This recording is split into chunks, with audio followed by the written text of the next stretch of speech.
They say time heals all wounds. But some scars aren't visible until you see them staring back at you, with your own eyes. It was just a Facebook post, a random scroll, a face I hadn't seen in over a decade. Her husband, their 3 kids, but that girl, blonde hair, blue eyes, the exact tilt of my mother's smile, and the age, 10, the same age she would have been if she'd never been aborted. I thought she was gone. I thought we ended it. But what if I was wrong? What if my child was never erased, just hidden? This is the story of the child I was never meant to know, and the lie that stole 10 years of my life. If you think you've heard it all, you haven't. Hit follow on your favorite platform now, because the next story might just change the way you see everything. Don't miss a single twisted turn. Ghosts of Miami. I used to tell people I left Miami because of a job. Better market, cleaner break, new start. But the truth? I left because every block, every bench, every backlit silhouette reminded me of her. Alina. I met her at a rooftop bar in Wynwood. You know the kind, fake vintage chairs, overpriced mezcal, slow jazz to make rich people feel cultured. I was 27, reckless, cocky, freshly out of another dead-end relationship and chasing the idea of reinvention. She was older, early 30s maybe, the kind of woman who didn't just enter a room, she altered its chemistry. We locked eyes over a spilled drink. Literally. She bumped my elbow, laughed like she'd done it on purpose, and suddenly my tequila was all over my jeans and her perfume was all over my brain. Alina had this gravity. Not loud, not flashy, just undeniable. Dark hair that always seemed damp from the ocean, eyes that looked like they'd seen war but weren't ready to talk about it, and lips that made silence feel expensive. She never told me what she did for work. I never pressed. All I knew was that she spent her afternoons painting and her nights running from people who never really saw her. And I thought I was deep. We got close fast. Too fast. Dinner turned into weekends. Her art studio became my second home.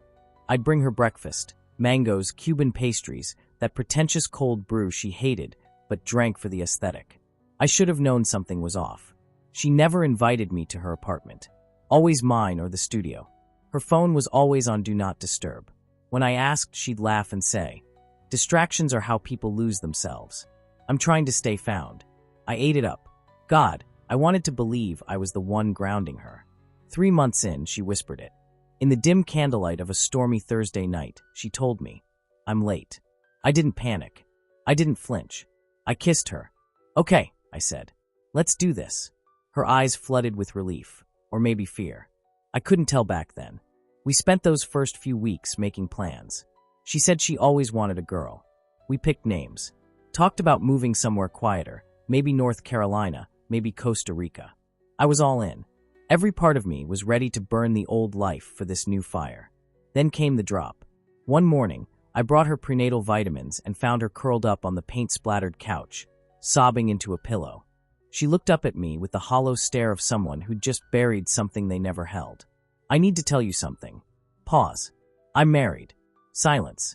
"It's been over for a long time, I swear." He works in finance, never home. But if he finds out, if he thinks it's not his. I didn't move. My heart did. It started racing, like it knew something my brain didn't yet. "So," I said, already knowing. She swallowed hard. I had to. I got rid of it.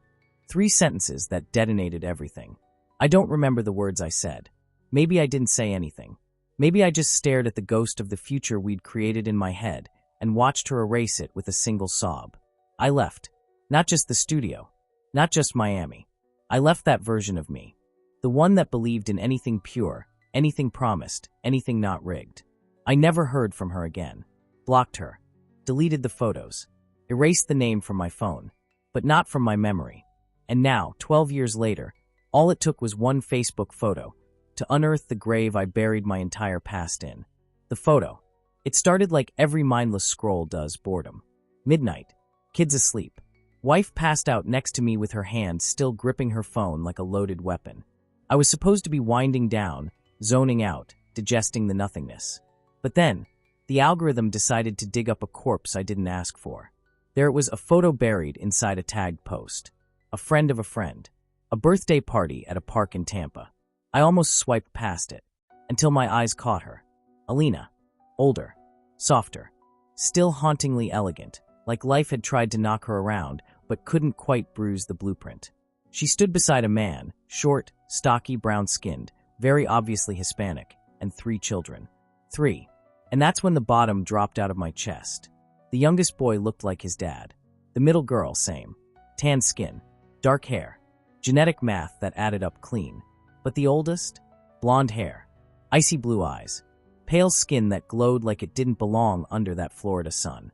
She looked, like me, like a Polaroid of my own childhood had been cut out and pasted into this stranger's family album. I zoomed in, my thumb trembling like I'd just seen a ghost. Same dimpled cheek, same crooked left incisor, same eyes as my mother. She was about 10. I did the math. Again, 10. She would have been 10. My stomach clenched like it was trying to force out the truth. But the mind races faster than logic can catch up. What if she lied? What if there was never an abortion? What if she had my child and just let me walk away thinking it never existed? Suddenly, I wasn't in bed anymore. I was standing, phone in one hand, breath frozen in the other. My wife mumbled something in her sleep, and I flinched like a criminal caught mid-break-in. I slipped out of the room, closed the door behind me, and sat in the dark living room with just the glow of my phone and the hum of questions I never got to ask. I stared at that photo until my battery died. Then I stared at the black screen, still seeing her face burned into my retinas. My daughter. No, her daughter. Maybe ours. I didn't sleep that night. I went down a rabbit hole. Searched every tag. Every caption. I found more pictures. School events. Halloween. Swim meets. She wasn't just a photo. She was real. A life in motion. A timeline I'd been erased from. And the worst part, she looked happy. That morning, I told my wife I didn't feel well and stayed home from work. I couldn't function. I couldn't eat. All I could think was, I lost 10 years. And I never even knew what I lost. By noon, I was Googling family law forums, paternity tests, statute of limitations. My browser history read like a man chasing a ghost through legal code. But then the panic turned to anger. How dare she? How do you tell someone you ended a life when you didn't? How do you carry a lie that big for a decade and sleep through the night? I was spiraling, and I knew it. But this wasn't about me anymore. This was about that little girl, that bright-eyed mystery in the Facebook album, who might share my blood, my DNA, my sense of humor, my laugh, my nightmares. I wanted to scream. I wanted to drive to Florida. I wanted to burn that entire false history to the ground. Instead, I stared out the window for hours, whispering to myself like a madman. Is she mine? What if she's mine? What do I even do if she is? And the cruelest part? I had no way to reach Alina. No number. No email. Nothing but the digital breadcrumb trail of a decade-old mistake that suddenly looked like a daughter. The photo changed everything. It rewrote history. And now I had a truth I couldn't unknow, and a question I might never get answered. Mind racing. They say the mind protects itself from what it can't handle. But mine dragged me into every possible version of the truth, and played them on loop like a psychological thriller I couldn't escape. I saw her, this little girl who might be mine, in every reflection.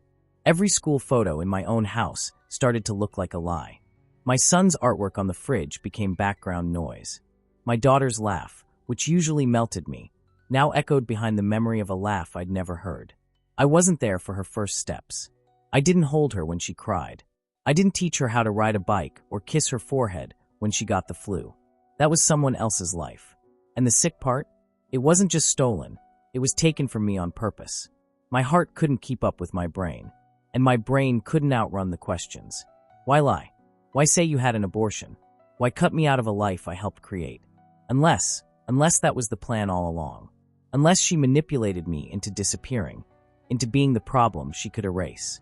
Was I ever meant to be in that child's life? Or was I just a detour on her road back to a marriage she was never ready to leave? I tried to make peace with the possibility that I would never know. But the mind doesn't do peace. It does war. I started pulling at threads, whatever little ones I had. I remembered her last name. It took a few tries, a few late-night searches, and one very sketchy people finder service. But I tracked down a probable address in Tampa, a mortgage under her husband's name, a public record of her business, a private art gallery in Ybor City. It was like watching a map of a forgotten past come back into focus. And then, I hired someone. I know how that sounds. Creepy. Extreme. Maybe even obsessive. But I needed clarity. Closure. Something. The private investigator I found online specialized in family recon. Discreet. Professional. Unemotional, which was exactly what I wasn't.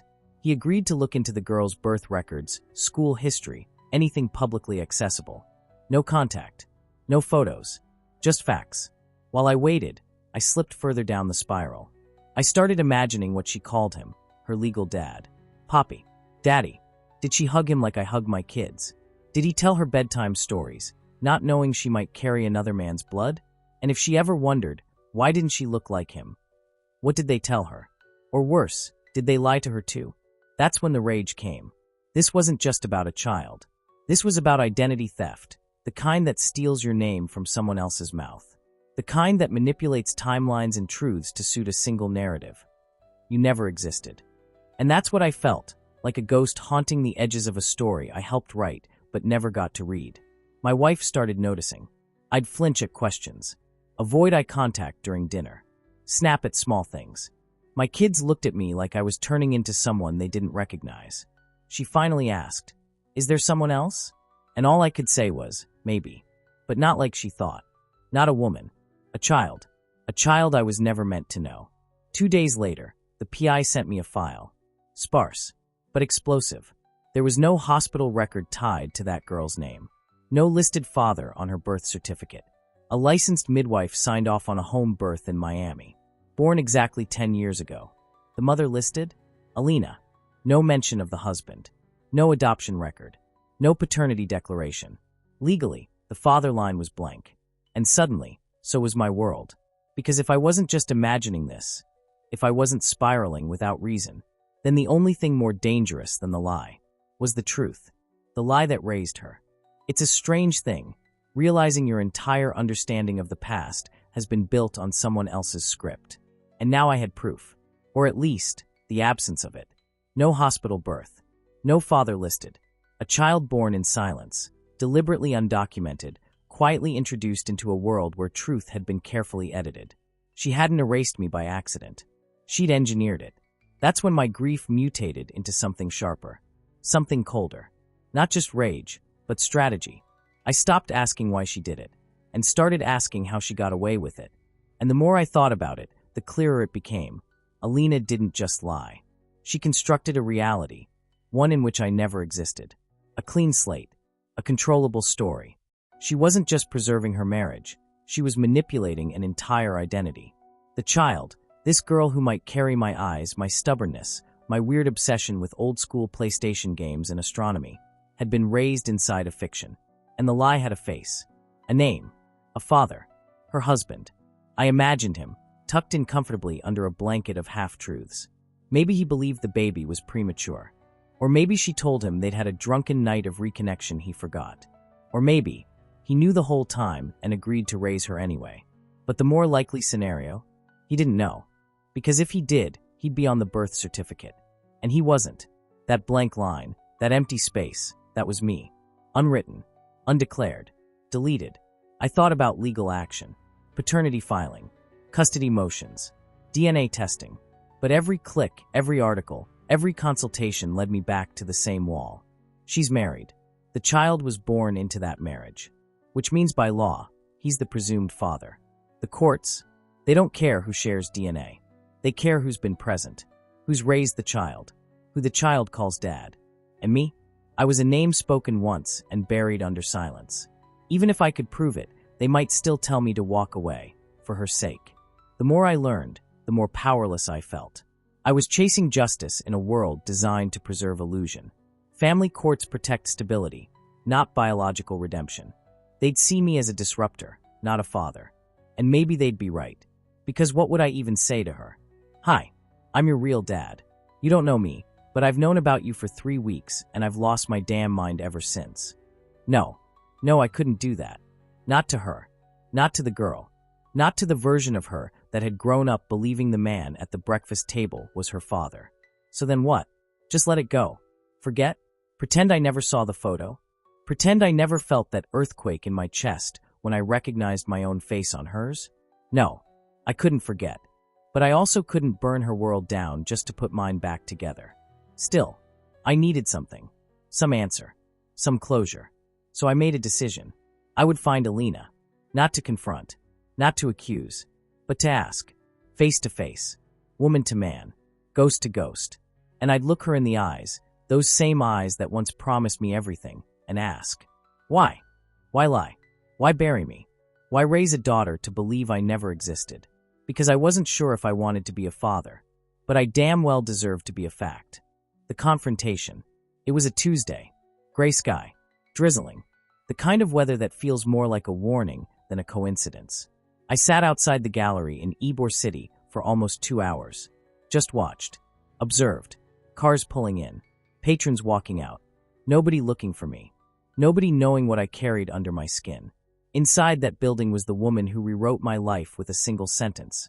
I already took care of it. It wasn't rage driving me anymore. It was something quieter. Heavier. A kind of grief that doesn't scream. It just sits in your lungs until you forget what breathing used to feel like. I walked in at 4:58 p.m. Closing time was 5. The lights were still on. A few canvases hung crooked on the brick walls, overpriced and emotionally vacant. Abstract swirls, deconstructed faces. The kind of art that makes you wonder if the artist ever told the truth with their hands. And then she appeared. Alina. Same posture. Same grace. A little older. More grounded. Her hair was shorter now, styled with the kind of precision that says, I am in control. She froze when she saw me. I didn't say anything at first. Just looked at her.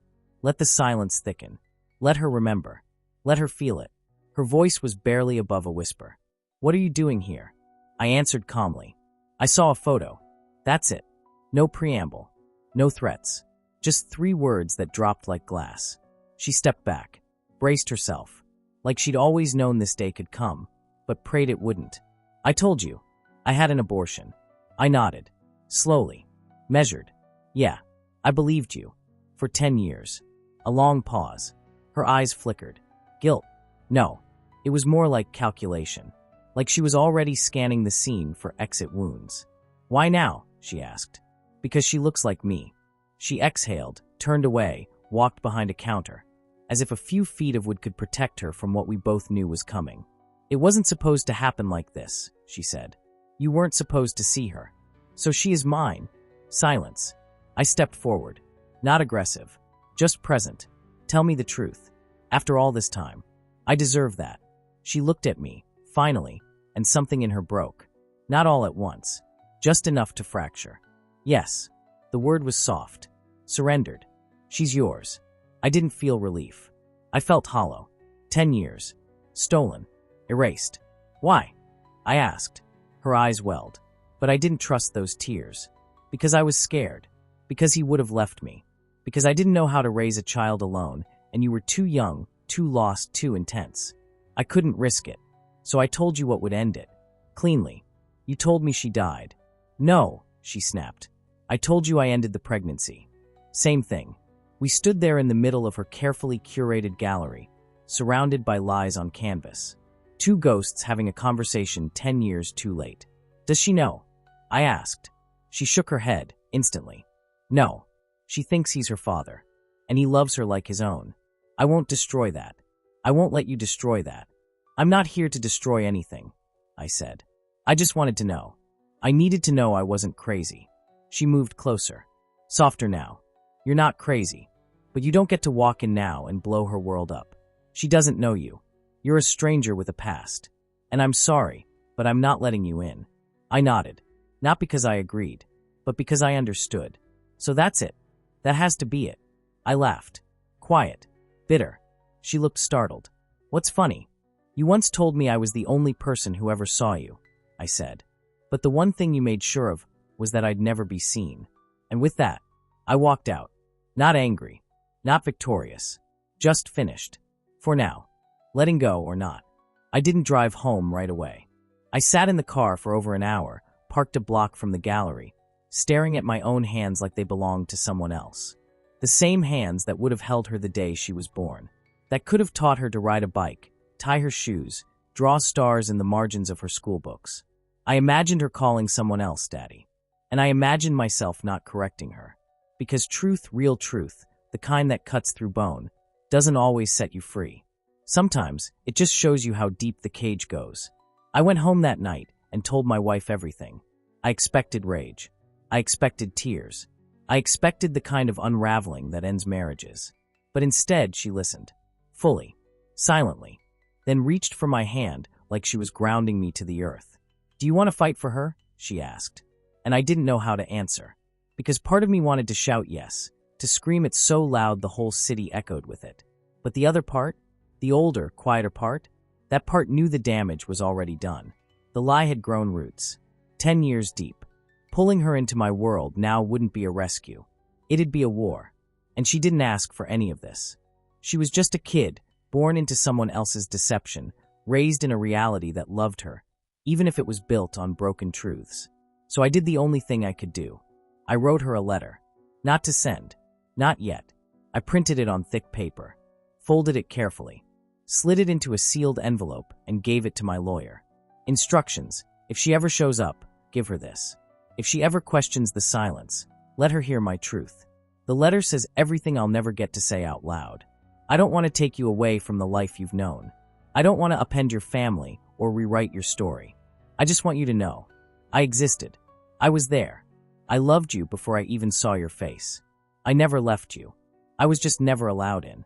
And if there ever comes a day when you want to know me, even just a little, I'll be here. And then I signed it. Your father. I don't know if she'll ever read it. I don't know if she'll grow up feeling something she can't explain. A quiet ache, a hidden question, a subtle shift in the way her reflection stares back. But I do know this. I exist. I am not erased. And no matter how cleanly someone tries to cut you out of a life, your truth has a way of leaving fingerprints, even if no one sees them but you.